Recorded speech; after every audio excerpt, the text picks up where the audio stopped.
राधे राधे जी। आपका हमारे चैनल में बहुत स्वागत है। तो कैसे हैं आप सब। आज हम आपको एक बहुत ही सुंदर प्रेरणादायक कहानी सुनाने जा रहे हैं। इस कहानी से आप जानेंगे कि कैसे भगवान भक्त के अधीन होते हैं। चलिए वीडियो की शुरुआत करते हैं।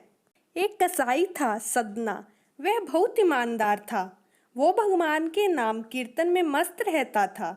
यहाँ तक कि मांस को काटते बेचते हुए भी वह भगवान नाम गुनगुनाता रहता था।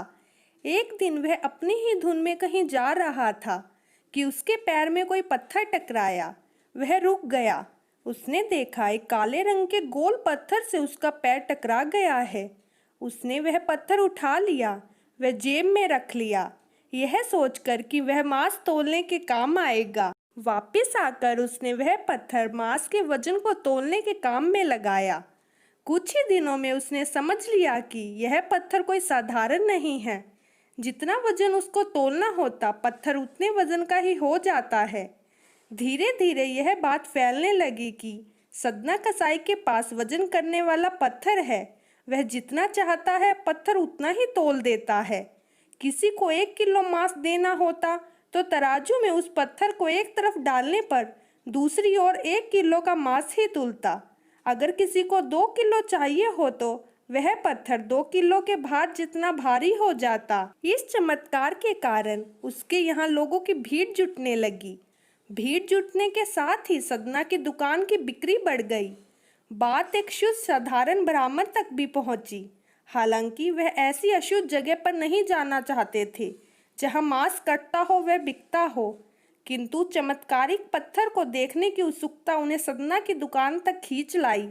दूर से खड़ा वह सदना कसाई को मीट तौलते देखने लगा। उसने देखा कि कैसे वह पत्थर हर प्रकार के वजन को बराबर तौल रहा था। ध्यान से देखने पर उसके शरीर के रोए खड़े हो गए। भीड़ ब्राह्मण को अपनी दुकान में आया देखकर सदना कसाई प्रसन्न भी हुआ और आश्चर्यचकित भी। बड़ी नम्रता से सदना ने ब्राह्मण को बैठने के लिए स्थान दिया और पूछा कि वह उनकी क्या सेवा कर सकता है।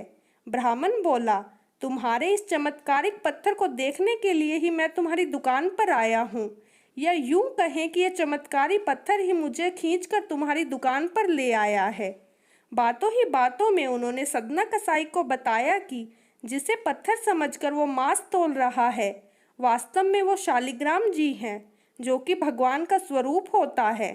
शालिग्राम जी को इस तरह गले कटे मांस के बीच में रखना, वे उनसे मांस तौलना बहुत बड़ा पाप है। सदना बड़ी ही सरल प्रकृति का भक्त था। ब्राह्मण की बात सुनकर उसे लगा कि अनजाने में मैं तो बहुत पाप कर रहा हूँ। अनुनय विनय करके सदना ने वह शालिग्राम उन ब्राह्मण को दे दिया और कहा कि आप तो ब्राह्मण हैं, अतः आप इसकी सेवा परिचर्या करके इन्हें प्रसन्न करें। मेरे योग्य कुछ सेवा हो तो मुझे अवश्य बताएं। ब्राह्मण उस शालिग्राम शिला को बहुत सम्मान से घर ले आए। घर आकर उन्होंने श्री शालिग्राम को स्नान करवाया, पंचामृत से अभिषेक किया, व पूजा अर्चना आरंभ कर दी। कुछ ही दिन बीते थे कि उन ब्राह्मण के स्वप्न में श्री शालिग्राम जी आए। वह कहा, हे ब्राह्मण, मैं तुम्हारी सेवाओं से प्रसन्न हूँ, किंतु तुम मुझे उसी कसाई के पास छोड़ आओ। स्वप्न में ही ब्राह्मण ने कारण पूछा तो उत्तर मिला कि तुम मेरी अर्चना पूजा करते हो, मुझे अच्छा लगता है, परंतु जो भक्त मेरे नाम का गुणगान कीर्तन करते रहते हैं उनको मैं अपने आप को भी बेच देता हूँ। सदना तुम्हारी तरह मेरी अर्चना नहीं करता है, परंतु वह हर समय मेरा नाम गुनगुनाता रहता है, जो कि मुझे अच्छा लगता है, इसलिए तो मैं उसके पास गया था। ब्राह्मण अगले ही दिन सदना कसाई के पास गया। वह उनको प्रणाम करके सारी बात बताई। वह श्री शालिग्राम जी को उन्हें सौंप दिया। ब्राह्मण की बात सुनकर सदना कसाई की आंखों में आंसू आ गए। मन ही मन उन्होंने मांस बेचने खरीदने के कार्य को तिलांजलि देने की सोची और निश्चय किया कि यदि मेरे ठाकुर को कीर्तन पसंद है तो मैं अधिक से अधिक समय नाम कीर्तन ही करूँगा। हम आशा करते हैं कि हमारी यह वीडियो आपको पसंद आई होगी, तो कृपया हमारे चैनल को सब्सक्राइब करें, उसके बगल में बनी घंटी को ज़रूर दबाएं, और अगर आपको हमारी वीडियो में कोई कमी महसूस होती है तो हमें कमेंट्स में लिखकर ज़रूर बताएं। धन्यवाद।